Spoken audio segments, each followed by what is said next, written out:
My name's Tanner. I'm a former fireman. I did that for quite a few years, actually, without getting into any like the war stories, right? You know, pretty typical service for people out there. Car accidents, fires. I had the opportunity to be a part of United States deadliest landslide in history in 2014 from Washington State before I moved out here to Arizona. Definitely a journey going through the fire service and moving states and trying to find a good home, trying to find a family that I fit in with. I worked on hazmat trucks, ladders, ambulance stuff, typical fire service, and service for anyone out there that's, had to be on the front line, whether it's military or police or fire. You all understand it. It's a fulfilling job, very rewarding for sure. And I think my biggest hurdle in that time, one, finding myself and who I am. I just want to be able to reach everybody that is out there who knows what it's like and what that does to you as a person, what that does to your family, and how that affects you as a person within your family, both at work, because I consider all of them family, and when you come home and what that looks like, and how you develop, and just to be aware of those things if you're not already, because there's ways to heal both wherever you are in your journey there. I think it all started, actually, this is very curious to me, that a lot of people I talk to now, I had to reflect on myself, because I didn't truly understand how impactful our childhood was until, I got to talk to people in the service. And, I always thought, well, maybe all those events accumulated and that's what I was dealing with. And it wasn't really too much, to be honest. It was the moral injuries I sat with daily from my childhood. And, they were pulled out in the line of service for sure. It stuck out to me like this shouldn't have happened to this person or whatnot. What I was seeing and learning in that process was those are similar situations that happened to me growing up. And I didn't know that at the time. So while I was in the fire service, I started seeking help, I guess, right away, because I started noticing I wasn't able to focus in the middle of the nights. I wake up, and this, I guess, as I look at it, more common than not with people. And I didn't know. My wife's a nurse and she didn't know, but I would wake up in the middle of the night and feel like there was an earthquake happening around me. And I thought, this isn't right. I woke my wife up and I said, dude, is there an earthquake happening? And she was really confused, like, no, nothing's happening. And I was like, okay, sorry, never mind. I didn't talk about that with her really ever again until years later, after going to therapy and talking through it. I would just go hide in the bathroom and sit on the bathroom floor and wait till it stopped. Sometimes it would become so much it overwhelmed me, where I'd start crying in the bathroom and just ask myself, what the hell is wrong with you? Get your stuff together, I would gather myself back and, go lay down and, try to work my way back to sleep. That was a really big first sign for me. A big one I like to talk about, because this really resonated with so many others and it really struck home for me, was the transition out of the fire service, losing that family. And while very grateful for my time there, I really lost my purpose. And that was a really difficult time. Growing up for me, my family was we weren't a typical family, to say the least. And so I was always yearning for that, whether it was playing sports. I played, baseball my entire life. And after baseball, I went right into the fire service process. And what I was looking for my whole time was a family. And again, that stems from our childhood. And then that just manifested bigger and bigger in what I was doing as a career path. Then leaving, my wife really saved me there with understanding what family is. So, of course, those calls where you had families torn apart or fall apart, whether it was an overdose or, my family growing up, my mom left when I was a kid, and, without throwing my family under the bus, right? It permeated through my entire family, drugs and alcoholism, specific events. It was accumulation of all of them. And I, for a long time, was like, I'm strong enough, and, I got this, and really just white knuckling life. And I wasn't showing up the way I should as a husband, father. I was doing. Everyone always said, "Hey, man, you're a good dad," and or you're a good husband. But I just knew that I had more to give, and I could do better. And that was a catalyst for me to really go, hey, I'm not going to do the same thing to my kids that, I had to go through as a child. I'll be, my new mission became the first King man in, I think it's 4 or 5 generations to hold the King family together and not get divorced. And I found my new mission, and that became my focal point of my life, where I started making checklists of what I was like. I would go through a day, and if I goofed up that day, I would go, okay, I got to go back to the drawing board. And I tried everything. So again, it was accumulation of them. Absolutely. I was isolating myself consistently. That was really a detriment to my family. My wife would ask me, hey, what's wrong? And me, with the very little understanding of what it is to be a man, so I'm fine. Everything's good. And meanwhile, she totally knew. Well, like I wasn't the man that she met. And I always believe we're always adapting and growing, but it was going in a negative way. And I would be on my phone consistently, just scrolling through YouTube or something else while my kids, hey, Daddy, like, let's go do this. All right, we'll do it in a minute. Eventually getting around to it, because I knew I wanted to be present. But I definitely wasn't as present as I would like to have been. So that's something I'm excited to get to and be with my family, and not doing no phone. Because at the end of the day, the most important thing is you don't get time back, and that's something that I've truly grown to understand, is the value of our time that we don't get back with our families. And I'm very blessed to be where I am now, to obtain that time with my family. The happenings for sure led me to quick aggression when things got out of control, feeling of helplessness, loss of identity in who I am, almost feeling like I never knew who I was. That led me to lash out in arguments with my wife. I tried to contain it, to not do it in front of my kids. However, kids are very observant. I know my children are super observant, where, my son, I would go lay on my bed and watch the ceiling fan spin for, I don't know how long, while he was out on the loft. And he came in, and he was 5 at the time, and he jumped up on the bed. And this was after a huge loss that I really grew close to. Was my mother-in-law at the time, my son's grandma. She was murdered in 2020, and I didn't have time to grieve at the time. I was taking care of my kids, and I just went and laid on my bed. My son jumps up and goes, "Daddy, we need to have a talk." I said, "All right, buddy." He goes, "Since Mimi died, you've been kind of an daddy." And he goes, "You're not a daddy. You're a good daddy." I said, "Thanks, buddy." And he said, like Mimi said, when you get stressed out or frustrated, you just got to just take a deep breath, Daddy. And my wife walked in, and she goes, "Do we have a therapist in this house?" And he just hopped off the bed, and he goes, "You just got to," and walked down and went and played Legos. And, I took that as a huge sign that I'm not where I need to be yet. And there's still a lot more work to do. And, I just continue to stay on the path of growth, and very broken, very desolate inside. And, I went through all the medications. I started going to see a psychiatrist. None of them were really helping at all. And I didn't want to be on medication. I'm like, I'm not sick. However, knowing what I know now definitely was, just not prescriptions. It's not the end all be all for sure. And I've heard so many of the stories talking with colleagues and friends, former service members, current, that are getting out, going through the same issues and looking for the next route. And somebody pointed me here. From fights with my wife to not being present as thoroughly as I would like to have been. And as much as I know my family needs me, I thought nobody needs me. I'm useless. So isolation, not sleeping, anger, and loneliness were, just looking back, such a terrible life for me. And now I can love myself enough to look back on those and say it's okay and you deserve better.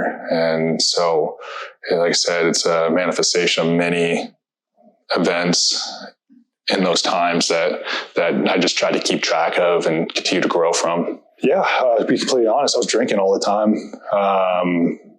I was struggling with alcoholism. And so I've seen what like rehab and everything does. And I went through the 30-day, inpatient thing, which helped a lot, but I was still going to war with that voice in my head. I knew I needed to do something different. And the thing that struck me most, it took me all this time, I gave in. I reached out to Kelsey Sheeran at Brass and Unity, who then referred me to James over at Behind the Shield. And then he got me in touch with you. You reached out and you said something on the ride in that was so incredibly profound for me, because I didn't understand what that thing was. I knew it was part of my conscience, but I didn't know where, and I didn't know how to effectively overcome that, because while yes, consciously I knew all these things, I have all this research and information from reading and just looking for answers every way I could, which all made sense. It's all good. But you said it was in my subconscious, and I needed to go hunt that down and find it. And this opportunity, which I didn't know about yet, because I'll refer to the catalyst as your question of what brought me here, was I was about to lose everything. My wife deserves better. She's an amazing mom, amazing wife, just an amazing woman all around. And, her job is taking care of people, just like our family motto is, ask my son what we do. He says, take care of people, Daddy. We have service throughout my entire family. And I just felt like I was letting everyone down. Like, here's all these amazing people around me, and I'm becoming the problem. And when I was able to recognize I was becoming the problem, but I didn't have a solution, I went hunting for everything I possibly could. And I'm so blessed and thankful that I found you guys. While I was at rehab, I was talking about this opportunity that was been given to me through Agape Church. And I heard, because the rehab I went to had not just alcohol, but drug addiction. So, you go in and you go through a detox portion, and then you go into the residency there where you're done detoxing and you're healing and going to meetings and all that, and learning and growing. And one of the biggest things I saw was, there's a lot of people struggling with drug addiction there. And my mom was a drug addict, and I always promised I'd never get into drugs. That's why, yay me, I chose alcohol, right? Because it's legal, everything's fine. And I'm not that bad if I do that. That was just as dangerous to the love of my family, to the peace of my family, than anything else. And I heard the people that were on drugs say, "Oh man, I heard it's an amazing trip, and you get to see all these cool things." And I was like, "That's not what I'm looking for. Like, I don't want to switch one addiction for something else. I don't want to go to get high. I don't want to go to pursue the psychedelic experience. I want to heal for the first time. I just want to be okay. And I want to be good, because I never thought I was. And I prayed on it hard, and I knew God was sending me here for a reason. And so to be honest, I didn't look at anything, because I didn't want to hear anymore. I wanted to trust that I was being pushed to come here for a reason, and that it all aligned. And the only thing I did know is that if I was going to do something like this, I'd have to go out of country, which, wasn't feasible for us with, our finances at the moment. And when I was told about this, I was like, well, there's no way. Like, this, okay, it's here. There's people here that will understand me. I'll be able to speak their language. I can ask questions. I can be curious, and I can go through a healing process here that isn't astronomical. And it's a possibility. That's the biggest thing, is I always felt like there's no way I'm going to be able to get over this. I'm not going to get through it. And so when I found that answer, I was like, all right, I'm going to give myself to this process. I'm going to surrender everything I am, because what I'm doing isn't working. And I decided to hop on the plane and come out. And my wife, amazing, beautiful, supported me, and so did my kids and family. And that was another thing is, am I going to be judged about this? Is this the right thing to do? What are people going to think? Because it's so new to people right now, even though it's been around for thousands of years. It comes from the earth. It's a beautiful medicine that has been gifted to us by God. He created everything. And if I believe in God, then I got to believe in what he's created. And And so therefore I can't be concerned about what other people are thinking, because at the end of the day, I'm dying inside. They aren't. Maybe they are. I don't know. But I can't look at what other people think of me, because I've done that a lot in my life. It led me to make terrible decisions, whether it was, a portion of my life spending lying about everything, just to try to fit in, to try to make people recognize me. That again stemmed from my childhood as well. And I just said, yeah, let's do this. And I'm so incredibly thankful. I can't ever say the word thankful, and I don't even think it's a powerful enough word for how I feel now, that I did make that decision. And I can't wait to go back and show people who I am now, and the understanding I've gained, the peace that I thought I would never. I thought I'd never have that. And yeah, so I, like I said, to circle back on your question, and the research of it is, there's a lot of daunting things that can come your way, especially when you're struggling. Is you just don't need one more thing on your plate, or one more person to, discourage you on your path. But this is your path, and you're on it for a reason. So trust in the process. My journey here, I was very open about it with you as well. And I'm so thankful for you and Raquel's grace, patience, understanding, and guidance. In the first 2 days, I didn't feel anything. And I thought, man, maybe I'm broken that far. Maybe this doesn't work. Maybe everyone was lying, and all these questions, skepticism started creeping into my mind. And on day 2, I isolated myself from everybody, and I started sitting in my own room here, feeling very defeated. And on the 3rd day, I came in integration and shared that with you guys. And you just set me at peace with that and said, it's okay. Like, we got you. It's working. The medicine's working. You just got to let go. And that's so hard. I talked about earlier. And one of the questions is white knuckling through life. It becomes a piece of us. And we're so afraid, and we don't recognize it. We're like, I'm good. I've seen all this. I've done all that. I'm not afraid. But at the end, I realized I was afraid of finding out really what was wrong with me, because that's scary. It's scary to understand that you can break, you can be broken, but you can also be fixed. When I went in, and I had the experience, and I like using the word experience because everyone's different. Everyone needs something different. The medicine hones in on that. I mean, I have physical pain that in my knee that I was going through the experience, praying about it and talking with the medicine and God, and like I needed my knee to stop hurting. And right now, like, no more. I can't explain that. Pieces of me that I thought I could never heal or even find, that subconscious piece that we talked about, was shown to me. And it's just like afterwards, I went out and looked at the pond, and I remembered a memory of my papa's pond that we used to have barbecues at, and I totally forgot about it. I started to see the beauty in the world that I thought was gone. I held on to it. I said it out loud, but I never, truly believed it. I was hoping that if I said it long enough, that it would happen, that the world's a lot more beautiful than we give it credit for, and so are people, hoping that that would come true. And what I said was correct. I just didn't realize how. And that the medicine showed me that. And in that experience, I met God. I met every failure, every broken piece of me, and got to heal it, and got to understand why, I would turn to alcohol to just not hurt, not feel anything. Why I would isolate myself to try to protect myself from everyone else. And what I'd always say is, I'm protecting them from me because I'm the bad one. No, you're trying to protect yourself, and you don't even understand it. That was a huge conversation with myself. The medicine is so incredibly beautiful because we don't even understand.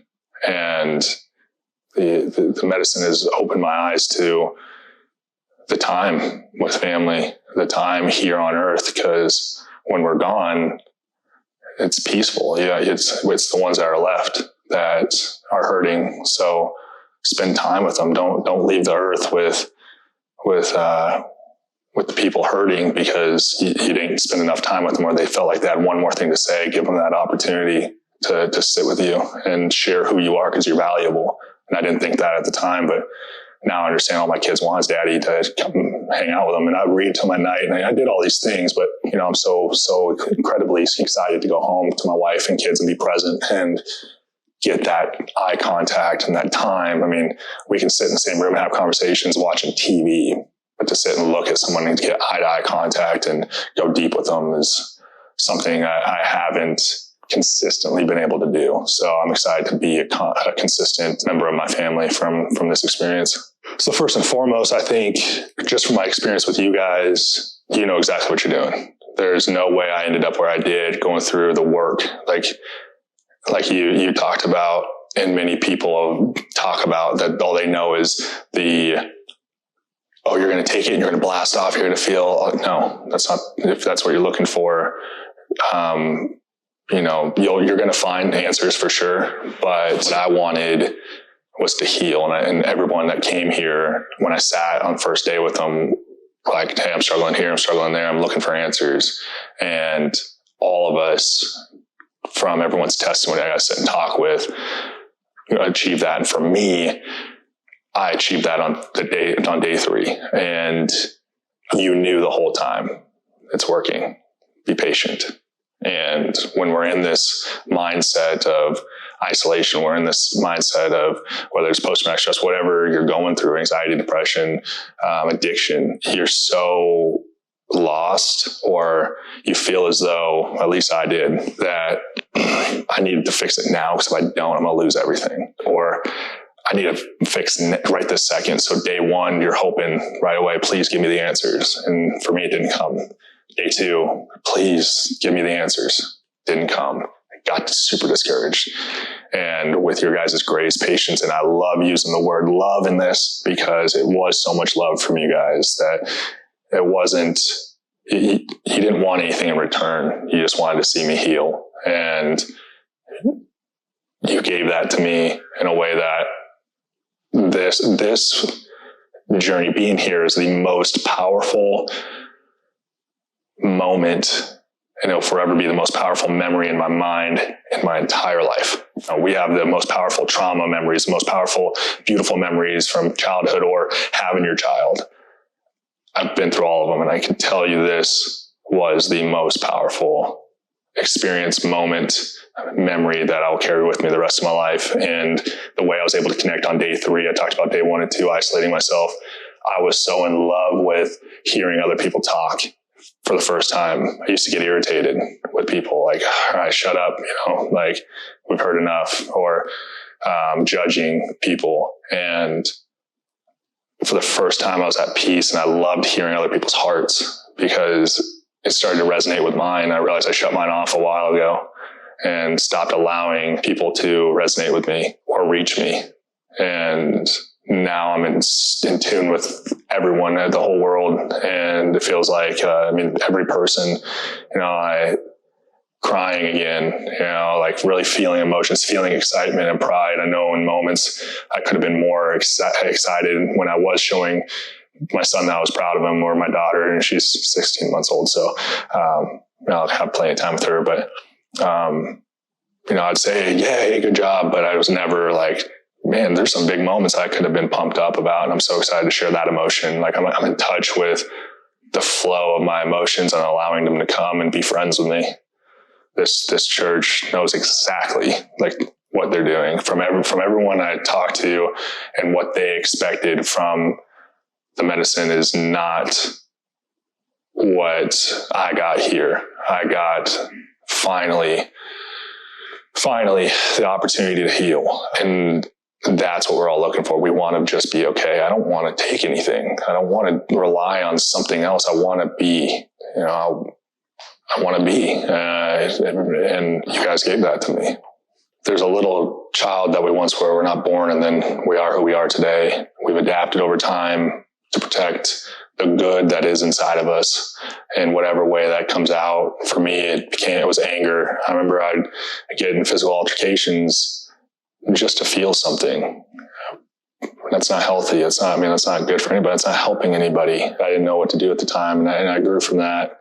And on my way and on my journey from who I was as a kid to who I am now, I lost the little boy inside of me, and the empowerment of finding him again to enjoy the little things, laying on the grass and looking up at the sky and looking for shapes. I don't remember the last time I ever did that, to understanding finally how other people feel and not discounting others because their trauma is different, that they, had a crazier story than mine. It's not about the stories. It's about our journey here on earth. And it gave me wisdom's a powerful word. But I would say the awareness of others in a way that I didn't, being in the fire service, you're very compassionate to other people because they're not calling you on their best day.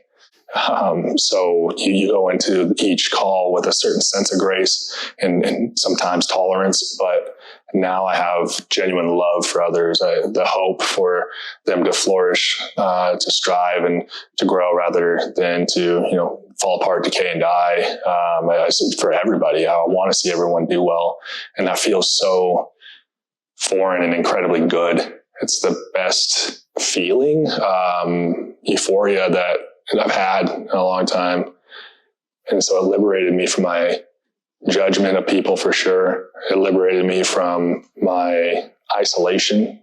I was in jail. I was in my own jail cell inside of myself. And now I get to roam free and enjoy the earth and the world and the people that exist here and every aspect of their journey, because they're on a journey just like we are. And it gave me a perspective I could never have obtained by myself.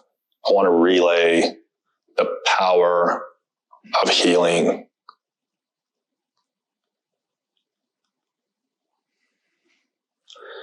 And, man, I never thought I'd be here. I didn't think, I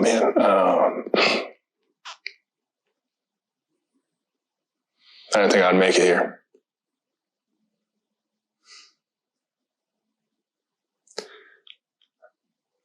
I had my same reservations.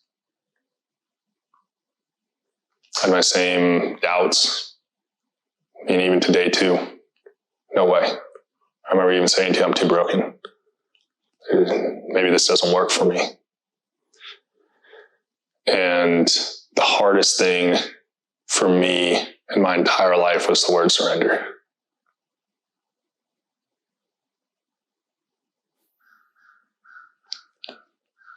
I wish I did it sooner. I wish I knew about it sooner. I wish this was available sooner. But everything happens for a reason. Everything in our life, you can't know how good things are if you've never experienced how bad they are. And for everyone, that's relative because everyone has their own life experience. My brother and I grew up in the same household, and he went through completely different trials than I did. He had his own journey with drugs and alcohol as well. And he's such an amazing guy now. But it's screaming at me, don't get in your own way. That's what I did. I got in my own way, and sometimes I knew it, sometimes I didn't.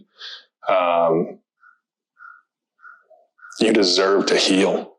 You deserve to feel okay for the first time in your life, just to be able to breathe, to not feel consistent frustration, anger, stress, anxiety. And for some, I know it came out while I was drinking rage. You deserve a beautiful life. And it's the safest, healthiest way I've gone about healing was coming here. The serenity of the property to the beauty of you and Raquel that love people. Like immediately when you picked me up from the airport, I was like, this guy's different. And you told me some of the stories of what you went through before you found the medicine. And I was like, there's no way that was you. And I'm so excited to hopefully do the same, to have people go, what? Okay, I could never see that in you. And one of my biggest fears, and breaks my heart, because I always promised I never would be this person. And some of us get there. I always promised I wouldn't, when somebody, gosh, how do I even word this? The thing that breaks my heart the most is when someone has said that they're afraid of me. That's not okay. Like, and for us as men, 'cause that's all I can speak for. I know some women go through that too. It's an adaptation to protect ourselves from what is evil in the world, what's bad in the world, and we don't know any other way. And eventually it mutates and morphs into something evil inside of ourselves. And at the same time, we don't know how to get rid of it, but we also don't know that it's not keeping us safe. And I get to go love again. Right? To love people. Like how beautiful that is. To not feel afraid, not to feel insecure in certain situations with people who had better careers than I did, or to not look at other people's material things and, man, I could do better. And that sense of purpose came back for me. So for any reservations for anyone, I get it. I understand. I went through the same thing all the way to day 2, and there's only 3 days. So, and day 3 happened for me in the most spectacular, incredible way. And you were 100% right. It's running the marathon, and you don't care about the last 20 miles. You just crossed the finish line and you've done it. And take that feeling of any success you've had in your life and times it by 10 to 1,000. I don't know. And if you're one of the people that are skeptical, it will not hurt you. There's no, it's not going to hurt you. I'm still here. So, I'll leave that question with, you deserve to heal. First and foremost, I have to thank my wife. The grace and patience. I was gone for 30 days before this, working on the alcohol issue. Then it was a week off to be home for 1 week, 6 days. And then I was back on a plane to come out here. And she has been with me the whole time, talked to me every single day, encouraged me through this whole process. And without her, I wouldn't be here. And as a matter of fact, while I was in the medicine, I prayed and I needed my wife. And she showed up. She was with me through the whole process, even though she was 1,000 miles away. And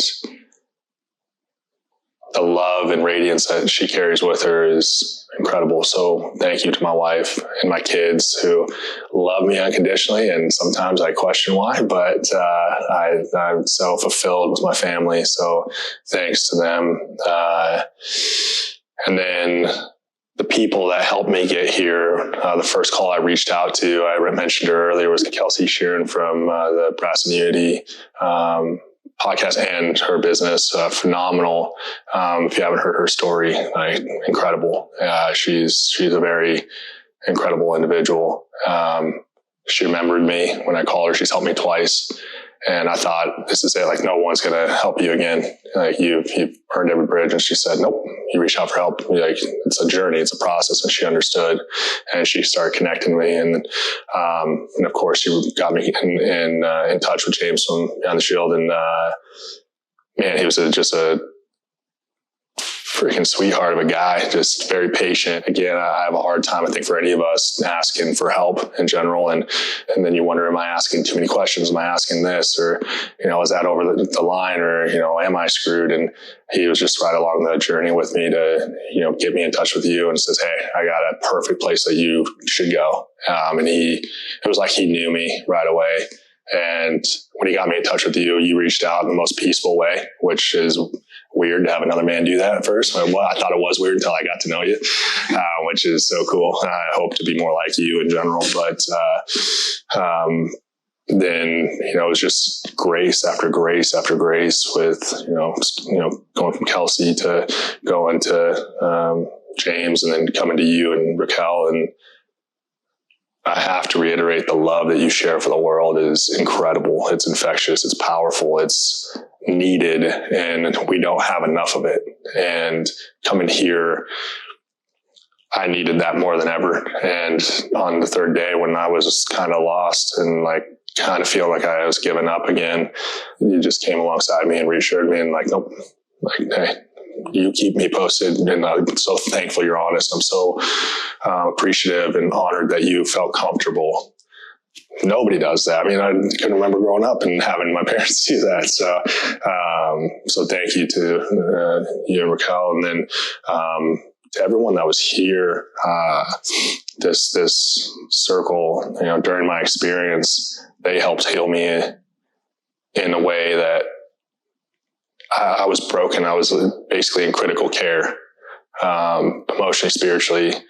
Kind of not physically, but definitely bagged up, and I got the opportunity to heal, but they're healing me as well. And, the integration circles and talking through our experiences, I became friends with a lot of them, got all their phone numbers, and I'll be talking to every single one of them. And I'm sure a few of them definitely be continuing to, stay connected with you guys as well in the church. So beautiful, so phenomenal to be here. And something I learned here, this is a beautiful one I need to do. My dad and I haven't gotten along very well over the last couple of years. As a little kid, he was my hero. And, we both butted heads a lot. And what you taught me was, you can forgive people, but you set boundaries, you set rules for that forgiveness. But, to have mercy, is to, I was doing that. I was withholding my kids from them. I wasn't going to see them. But I don't want to do that anymore. I'm not helping anybody by doing that, and I'm hurting what is good in the world. So I got to thank my dad for, he reached out to me, which was crazy as well. I didn't talk about that while I was here, but he reached out to me and, talked to me. And my grandfather had passed away a couple weeks ago, and he called me and he just wanted to check in on me, which I never expected. And he said, you used to play chess with Grandpa, and there's the chessboard that you played with him with. Do you want me to bring that home? And also that we're going to be spreading his ashes where you guys went hunting, because I can't be there. Like, what? I didn't deserve that. And, I got to say thank you to my parents, my stepmom too, back and forth. But getting to have that relationship again is huge. And, getting my own mom back in my life over the years, but her support during this time, because she was a drug addict, and she reached out to me and was just very encouraging and understanding of my journey of struggle, because she had a pretty rough childhood as well. And that's, what led her down her path. And we all have trauma. And I just started to really encompass all these people's words, including yours and Raquel's, as I've, referenced already. All you guys are